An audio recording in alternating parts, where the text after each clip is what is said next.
Welcome to the Stoic Golden Tribe, where enduring wisdom meets the strength of presence, and where we uncover the truths modern society refuses to teach men. There's a quiet war happening around you, not with fists or loud arguments, but in glances, in delayed replies, in the tone behind words that sound polite but feel like poison. Men are often taught to brush it off. Don't be sensitive, don't overthink it, be the bigger person. But here's the truth most won't say aloud. Ignoring subtle disrespect isn't maturity, it's self-abandonment. Some of the most dangerous people in your life won't openly disrespect you. They'll hide it behind smiles, weak handshakes, and fake praise. And if you're not paying attention, their disguised dislike will cost you your confidence, your peace, and your purpose. As men, we must sharpen our emotional intelligence, not suppress it. Because the ability to read energy, to see behind the mask, to walk away without needing closure, that's not weakness, that's power. And power is quiet, disciplined, decisive. In this video, we're diving deep into 7 subtle signs that someone secretly dislikes you, and how to protect yourself before the damage is done. You'll hear stories of betrayal, insights from ancient history, and life-changing lessons that will help you reclaim your self-worth. If you're ready to stop begging for respect and start commanding it, this message is for you. Like, share, subscribe, and drop a comment if you've ever felt something was off, but didn't know how to name it. Your intuition is trying to save you. Let's begin. Chapter 1. The smile that doesn't reach their eyes. There's a kind of betrayal that doesn't explode, it erodes. It creeps in slowly, silently. Not with raised voices or sharp insults, but with pleasant expressions, forced laughter, and most of all, a smile that never quite reaches their eyes.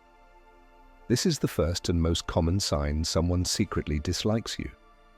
They treat you with politeness, but never presence. You'll hear the words, "Hey, how are you?" But their posture is tense, their eyes dart, their body leans away from yours even when their words lean in. And if you're like many men, especially men raised to keep the peace, avoid drama, or maintain their cool, you'll explain it away. You'll say, "Maybe I'm overthinking it." But listen closely, that voice in your gut, that subtle discomfort. It's not paranoia, it's your internal warning system, trained by life, sharpened by experience, trying to keep you safe. Let's go back to the Roman Empire, to power, to legacy, to betrayal. Julius Caesar was no fool. He saw wars before they erupted, navigated politics like a master, and rose to the pinnacle of Rome. But his downfall didn't come from a foreign enemy. It came from the people around him. Most notably, Brutus, his protege, his friend, and one of the conspirators who led the assassination against him. In his final moments, Caesar looked into Brutus's eyes and uttered, "Et tu, Brute? You too?" Think about that. A man who saw through armies couldn't see through a smile. And that's the curse of ignoring your instincts. Because smiles can lie. Words can deceive. But energy? Energy always tells the truth. Now let's bring it into modern life. Marcus was a hard-working, quiet man. He stayed in his lane, did his job, and trusted those around him. There was a guy in his office, Adam, who always seemed supportive. They'd grab coffee, talk sports, even share personal goals. But behind the scenes, Adam had been quietly whispering doubts about Marcus's leadership. He'd smile in meetings only to email the boss privately after, questioning Marcus's direction. He wasn't confrontational, he wasn't loud, he was nice.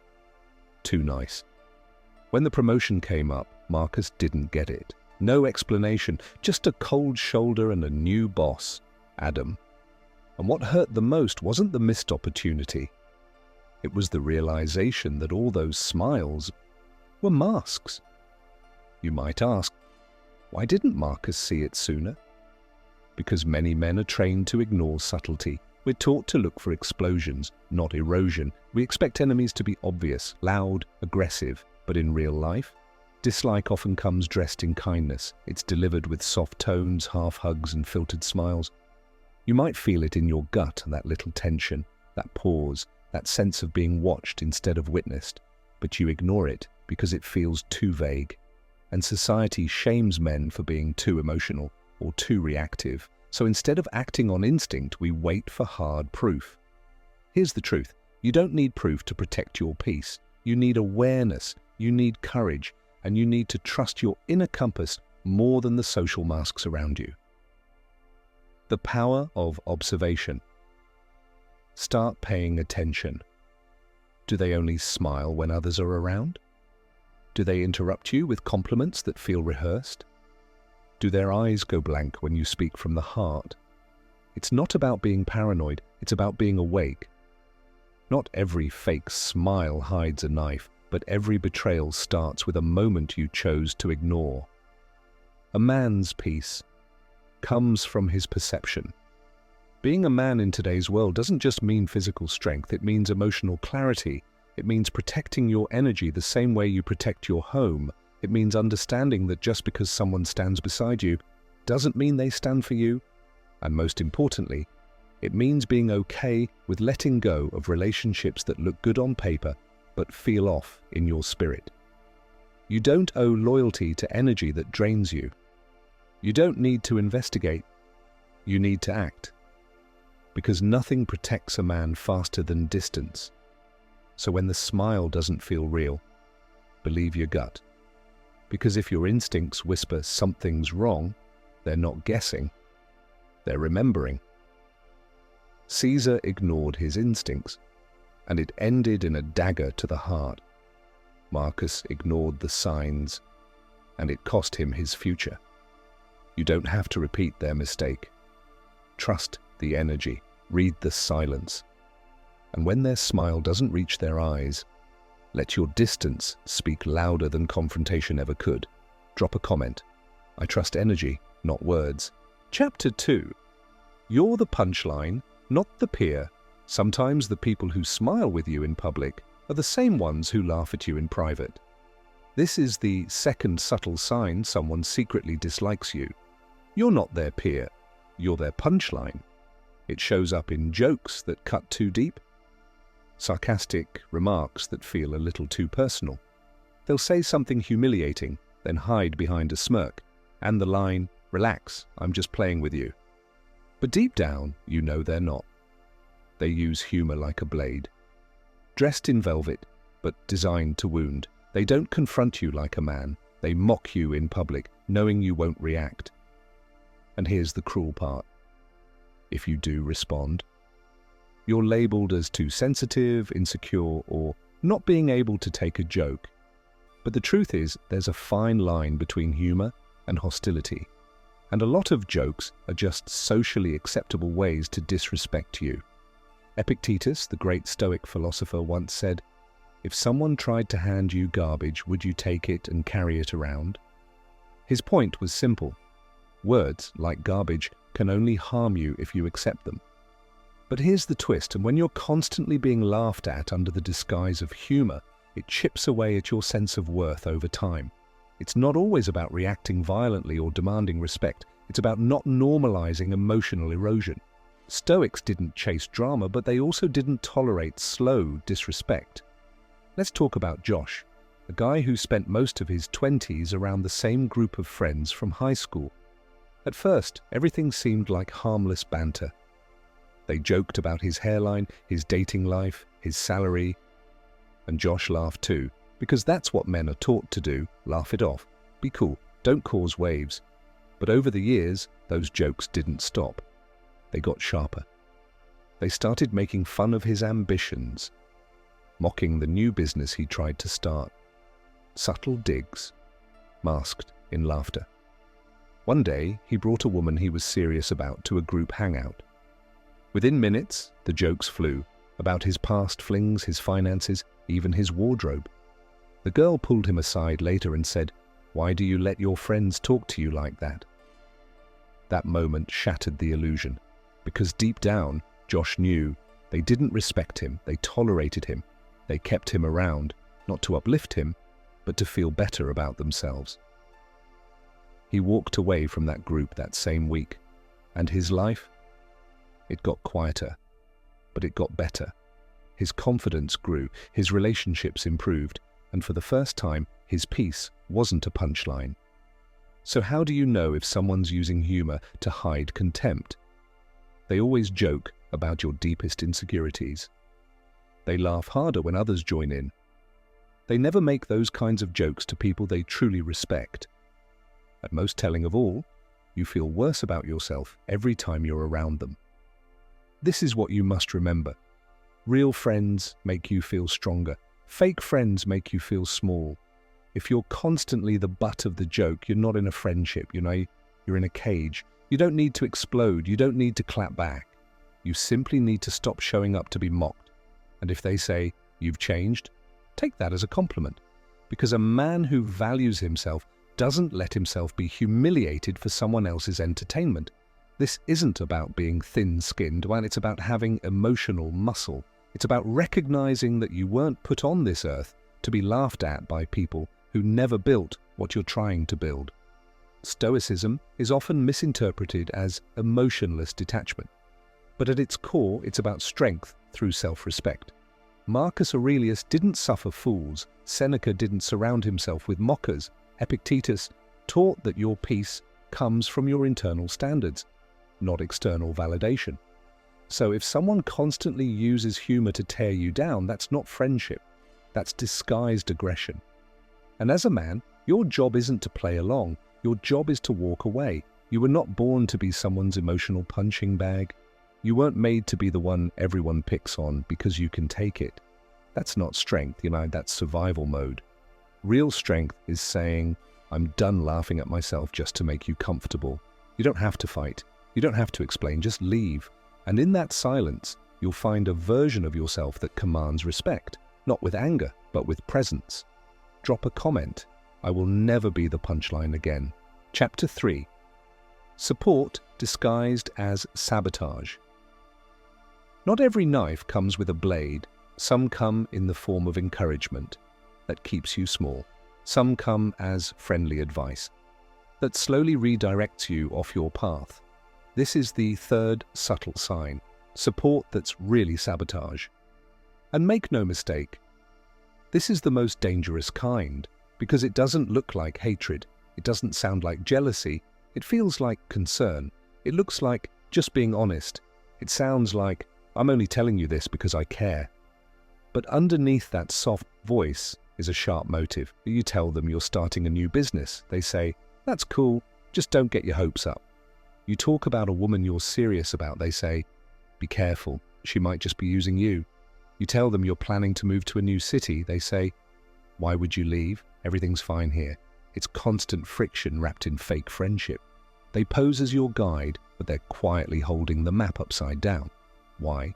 Because some people fear your growth, not because it threatens them directly, but because it forces them to confront their own stagnation. Even greatness had to guard against this. Alexander the Great, one of the most powerful military leaders in human history, had his circle filled with advisors, generals, and so-called loyal friends. But as he conquered lands and expanded his vision, some within his camp began to question every move. They said, "You've gone far enough. You're risking too much. Why not stop now and enjoy what you've built?" It sounded like wisdom, but it was fear. Fear dressed up as advice. And Alexander, to his credit, listened, but only long enough to evaluate. Then he moved forward, as all great men must. Because he knew, when your vision threatens small minds, they will rebrand their fear as your protection.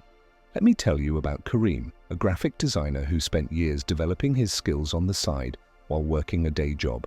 He finally reached a breaking point and decided to quit his job to go full-time with his own design agency. When he told his closest friend, the reaction wasn't joy. It was a soft warning. "Man, I'm happy for you, but don't you think that's a little reckless? Shouldn't you just do it part-time until you're more stable? Not trying to kill your vibe, bro, but it just sounds risky." At first, Kareem doubted himself. The words hit hard, not because they were harsh, but because they came from someone he trusted. But then he looked at the pattern. That same friend always downplayed his wins, never shared his work, never referred him clients, only offered advice when Kareem was stepping up. That was the moment he realized this wasn't support. This was low-key sabotage. He didn't cut the friend off. He just stopped sharing plans with people who weren't equipped to celebrate them.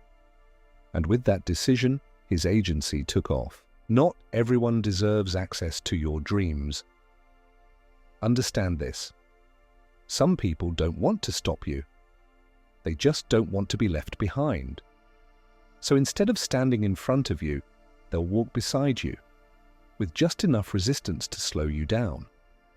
This is why you must be ruthless with who you allow into your inner circle.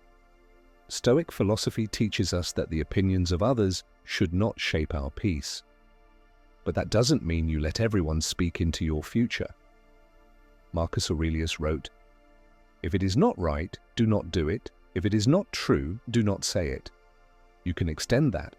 If it is not nourishing, do not share it with them. If their words drain your drive, question your power, or repackage doubt as care, that's not advice, that's resistance. As a man, your mission must be sacred. Your energy is your currency, and you cannot afford to keep investing in people who disguise fear as love. If every time you share a win, they minimize it. If every time you share a dream, they question it. If every time you try to rise, they throw emotional sandbags on your shoulders. You don't need confrontation, you need distance. Because real supporters don't just clap when you arrive, they push when you hesitate, they encourage when you doubt, and they speak growth, not fear, into your path. Some people won't throw stones at you. They'll hold your hand while quietly tying weights to your ankles, and those are the ones that are hardest to spot because they don't look like enemies, they look like friends, they sound like concern, they dress up their sabotage and support. Don't fall for it. You were not made to live a life of second-guessing, dimming your fire, or explaining your vision to people who never had one. If someone keeps supporting you in ways that drain your spirit, it's time to let their version of help go. You don't need more caution, you need more courage, and the right people around you will never ask you to shrink to make them comfortable. Drop a comment. Not everyone deserves to hear my vision. Chapter 4. When silence says everything. Sometimes the loudest message isn't spoken, it's the silence that follows your success. This is the fourth subtle sign someone secretly dislikes you. They go silent when good things happen to you. No congratulations, no excitement, no support. They disappear, they ghost your wins, they vanish into thin air the moment your light starts shining a little too bright. And when they finally do show up, they've always got an excuse. "Oh man, I didn't see that post. I've just been so busy lately." Or the classic, "Why didn't you tell me?"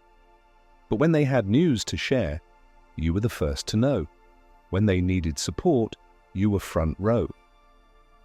So let's be honest, people make time for what matters to them.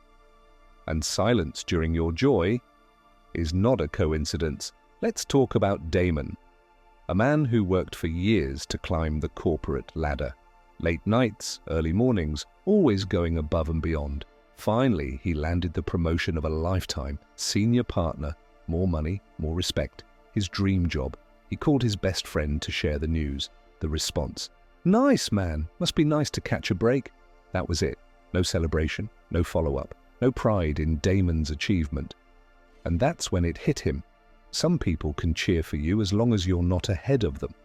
He realized that his wins triggered something in that friend, not because Damon did anything wrong, but because his progress illuminated the other man's stagnation. That silence? It wasn't confusion, it was quiet resentment. In the Roman world, Julius Caesar was more than just a general, he was a force. But even he was brought down, not by his enemies, but by the silence and envy of those closest to him. The senators who stabbed Caesar didn't hate Rome, they feared how powerful Caesar had become. They smiled in public, they plotted in private, And when his victories made him too grand to ignore, they said nothing until they struck. The lesson here is brutal. Powerful men must always watch for the quiet, because betrayal doesn't always yell. Sometimes it waits. Silence can mean many things, but when someone goes quiet only when you win, that's not random, that's emotional math. Here's what it might mean. They see your growth as a reminder of their own stagnation. They liked you better when you were struggling. They believed you'd never rise, and now that you are, they're uncomfortable. Or worst of all, they never respected your journey to begin with. A man must learn to listen with more than his ears. Sometimes the absence of applause speaks volumes. Epictetus taught, "It's not things themselves that disturb us, but our opinions about them." So how should a man interpret the silence around his success? Not with bitterness, not with revenge, but with awareness. Because once you become aware of who claps when you win and who doesn't, you gain clarity. And that clarity gives you freedom. You don't need to confront everyone. You don't need to beg anyone to see your value. You simply keep building. And in that silence, you let their absence sort them. Here's the brutal truth no one tells men. Your growth will offend the stagnant. Your healing will embarrass the broken. Your peace will provoke the chaotic. So don't expect claps. Don't wait for validation. And don't slow down to make insecure people comfortable. A lion doesn't need applause to hunt. A mountain doesn't need praise to stand tall. And a man on purpose doesn't need anyone's permission to rise. Red flags to notice in their silence. They never repost or support your work, but always expect you to promote theirs. They go radio silent when you're doing well, but resurface when you're struggling. They ask why you didn't tell them, but never celebrate once they know. They act confused by your success, because deep down, they never thought you had it in you. That's not friendship, that's quiet competition. And that silence, that's not peace, it's resentment. In a world full of noise, silence is its own kind of speech. So listen closely. When someone disappears during your victories, remember, their absence isn't an accident, it's information. It tells you who was watching with envy, not pride. It tells you who only liked the version of you that needed them. You don't need to hate them. You don't need to expose them. You just need to outgrow them, because your success is not up for debate, and your destiny isn't waiting on a round of applause. Drop a comment. I rise even if no one claps.